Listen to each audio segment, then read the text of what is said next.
La défense sicilienne est sans conteste l'une des ouvertures les plus captivantes et les plus dynamiques du jeu d'échecs.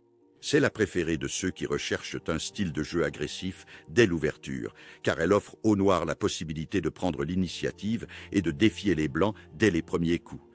Il ne s'agit pas uniquement de se défendre, mais bien de créer des opportunités concrètes pour exercer une pression constante sur l'adversaire, de gagner de l'espace précieux et de préparer des attaques décisives sur plusieurs parties de l'échiquier.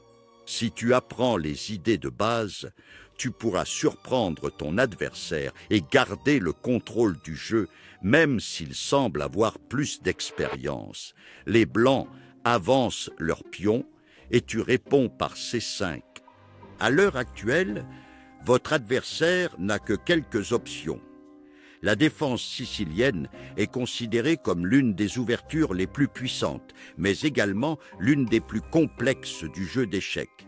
Ne vous inquiétez pas. J'ai organisé cette ouverture en petites missions faciles à comprendre pour les débutants. En quelques minutes seulement, tu apprendras les techniques pour mettre ton adversaire sous pression dès les tout premiers mouvements de la partie. La première mission se concentre spécifiquement sur ton pion de la colonne C. Comme il est tout à fait naturel, la première chose que tu fais, c'est de le déplacer. Mais une fois que ce premier mouvement est fait, quelle est la suite logique ? Ce pion, il n'est pas là par hasard. Il a un objectif très concret et bien défini.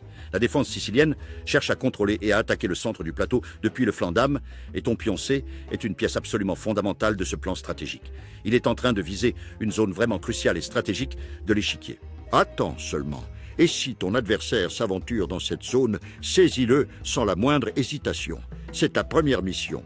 Il existe d'innombrables variantes selon la façon dont vous déplacez les pions, mais avec ces missions simples, vous apprendrez l'essentiel pour un débutant. Dans la plupart des parties, les Blancs n'offriront pas leurs pions immédiatement. En revanche, ils auraient la possibilité de déplacer n'importe quelle autre pièce. Ton prochain objectif sera de positionner ton fou de manière à ce qu'il puisse exercer une pression constante sur l'ensemble de l'échiquier. Pour cela, tu devras d'abord déplacer le pion qui bloque son chemin. Ensuite, développe le fou. Mais fais bien attention, les Blancs avancent leur pion central. Alors, tu te souviens de ton plan ?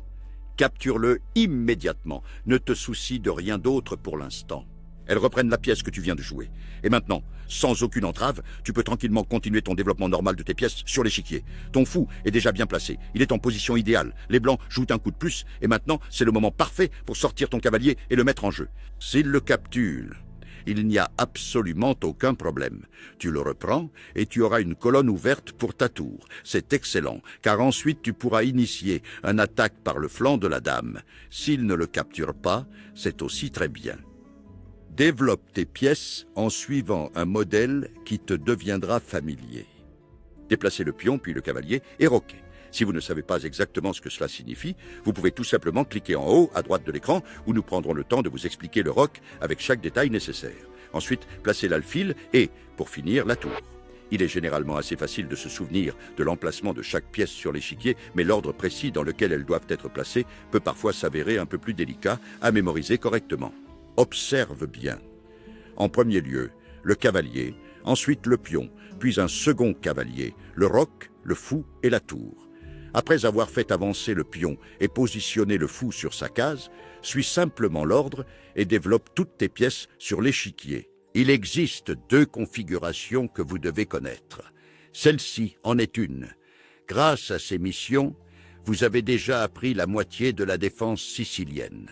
Voici la configuration que vous recherchez. Si votre pion C a déjà été échangé, ou si vous n'avez pas réussi à le faire, vous aurez besoin d'une disposition alternative. Revenons au point de départ. Parfois, les Blancs ne jouent pas là où vous vous y attendez. Normalement, tu attaquerais le centre de cette façon, mais s'il n'y a pas de pion disponible pour un échange, tu dois trouver une autre manière de mettre la pression au centre. Je te montrerai comment.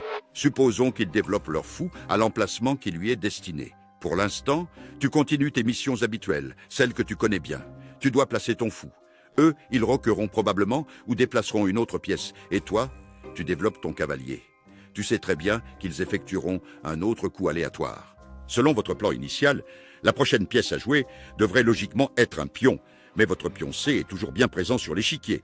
Si vous le conservez encore, cela signifie qu'aucun échange n'a eu lieu et que vous n'avez pas encore pu attaquer le centre. Dans cette situation, ne faites pas avancer ce pion-là, mais plutôt le pion qui se trouve juste à côté. Cela prépare une attaque centrale pour plus tard, une attaque qui sera absolument imparable. C'est ça, l'esprit sicilien. Elles font un autre mouvement complètement au hasard. Maintenant, tu veux développer ton autre cavalier. Normalement, il irait sur sa case standard, mais cette fois, il y a un meilleur endroit. Grâce au fait que tu as déplacé le pion voisin, le cavalier peut s'y placer. Les blancs font un mouvement de plus et maintenant tu dois compter. Peux-tu compter jusqu'à 3 ? Très bien. Voyons voir. Combien de fois les pièces blanches exercent-elles une attaque sur cette zone précise du plateau ? 1, 2, 3 fois. Et toi, combien de fois l'attaques-tu avec ton propre pion ? 1, 2, 3 fois. C'est une excellente pression que tu exerces là. Si tu décides d'échanger toutes les pièces maintenant, tu gagnerais la partie. Il est évident qu'ils n'échangeront pas toutes les pièces. Il est fort probable qu'ils ne feront que prendre un pion et que tu le reprennes aussitôt. Si un fou est en jeu, il sera contraint de se retirer. Observe bien. Tu disposes à présent de bien plus d'espace au cœur de l'échiquier. Un peu plus tard, tu découvriras comment tirer pleinement parti de cet avantage stratégique. Avant de continuer, Roques. Ensuite, vous pourrez clouer un cavalier avec votre fou et votre paire de fous sera très puissante. De plus, avec le contrôle du centre et du flanc dame, vous aurez de grandes opportunités d'attaque. S'il se passe quelque chose d'imprévu, ne t'inquiète surtout pas. Par exemple, si les blancs clouent ton cavalier avant même que tu n'aies eu le temps de terminer ton développement, tu peux tout à fait reculer ton fou et roquer très tôt. Elles font un mouvement aléatoire, et malgré cela, tu peux attaquer le centre. Tu as une grande liberté de manœuvre. S'ils prennent ton pion, tu le reprends immédiatement et l'évêque se retire. Maintenant, tu as de nouveau le contrôle absolu de l'échiquier. Comment gagne-t-on ? À partir de cette position, après l'ouverture, imagine une partie typique entre un joueur très fort et un débutant. Place ton fou pour clouer le cavalier adverse, fais bien attention.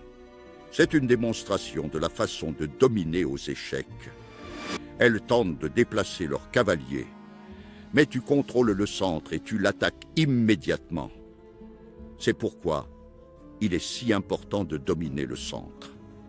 Les blancs ne peuvent pas placer leurs pièces dans de bonnes positions.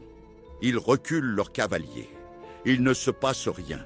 Tu le mènes plus profondément, protégé par le fou, et tu l'attaques à nouveau. Maintenant, le cavalier n'a plus aucune échappatoire. Le centre du plateau est totalement contrôlé. Chaque zone de l'échiquier est dangereuse pour le cavalier. Elles ignorent complètement le problème et développent la dame vers une colonne ouverte. Vous pourriez penser que c'est un coup correct, mais la dame était en fait en train de défendre le cavalier. Vous capturez le cavalier avec votre fou et les blancs reprennent immédiatement avec leur pion. Votre position de roc se retrouve alors sérieusement compromise. Cette erreur ne vous fait pas perdre de matériel directement, mais elle aura un impact significatif sur le déroulement de la partie. Toujours, il faut bien protéger ton roc. Pendant ce temps, le cavalier adverse est toujours en difficulté. N'hésite pas, tu peux le capturer. Ce n'était pas exactement l'objectif que tu t'étais fixé. Excellent. Maintenant, tu as l'avantage d'un point de matériel, mais la partie n'est pas encore gagnée. Les blancs viennent de déplacer leur dame et c'est à ton tour de jouer. Tu dois dominer le flanc dame et le centre du plateau. Amène ton cavalier dans une position très agressive en exerçant une pression constante sur un pion isolé et en menaçant d'attaquer un autre pion. Elles ne l'accepteront pas et protégeront leur pion. Est-ce que tu vois le problème ? Ton cavalier peut se positionner ici et ainsi. Il fera un échec double, à la fois sur la dame et sur la tour. La dame effectue un déplacement, mais la tour demeure alors sans aucune protection. Il n'y a pas d'échappatoire. Et tu pourrais te dire, et si cette fois-ci, il ne commettait pas la même erreur, peu importe. Ce qui compte, ce n'est pas la tactique précise, mais le fait que c'est toi qui maîtrises le plateau de jeu. Tu peux déplacer ton cavalier vers des positions risquées, et cette pression incessante finira par pousser ton adversaire à commettre des fautes. Lorsque tes adversaires tenteront de t'attaquer, tu devras tout bloquer en utilisant la force de ton centre. Le fait de maîtriser parfaitement le centre du jeu te permettra de créer de nombreuses opportunités décisives et ton adversaire finira inévitablement par commettre une erreur. Bien que la tactique soit d'une importance capitale, c'est en maintenant une concentration optimale et inébranlable que tu parviendras à jouer de manière bien plus efficace et à surpasser tes adversaires. Ça peut paraître simple, mais te concentrer t'apportera de très grands résultats. Pause. De nouveau dans cette partie, les blancs défendent le pion et occupent la colonne ouverte. Mais tu déplaces ton cavalier. Pause. Cela mènerait directement à un échec et mat. Pause. Comment pourraient-ils se défendre face à une telle menace? Ils ne peuvent plus rien faire. C'est un échec. Et mat absolument inévitable. Ils tentent d'avancer un dernier pion et vous déplacez votre dame. Et là, c'est l'échec et mat final. Maintenant que tu as bien compris le fonctionnement de la défense sicilienne, il est grand temps pour toi de passer à la pratique. Et la meilleure façon de le faire, la plus efficace et la plus complète, c'est en rejoignant notre Black Chess Academy, dont le lien se trouve directement dans la description ci-dessous.